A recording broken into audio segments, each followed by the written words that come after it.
સુરેન્દ્રનગર જિલ્લાના લીંબડી તાલુકાના કટારિયા ગામમાં આંગણવાડી અને કટારિયા ગ્રામ પંચાયત તરફ જતા મુખ્ય રસ્તા પર ગટર અને ગંદકીથી એટલો ખદબદ્યો છે કે લોકો ત્રાહિમામ પોકારી ઉઠ્યા છે। ત્યારે આ બાબતે વાત કરવામાં આવે તો ગ્રામ પંચાયત તરફ અને આંગણવાડી તરફ જવાના રસ્તા પર જવા લોકોને ખૂબ જ મુશ્કેલી પડી રહી છે।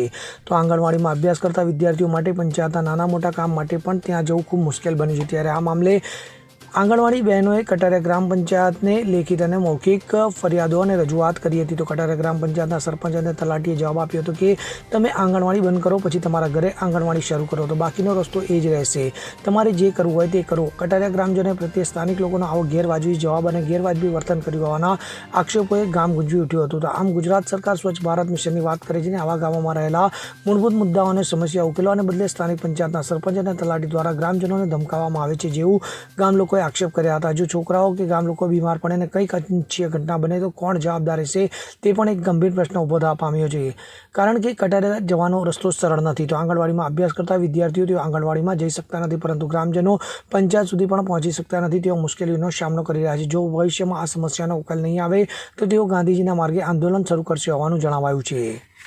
કલ્પેશ વાઢેર સાથે CN24 ન્યૂઝ, સુરેન્દ્રનગર।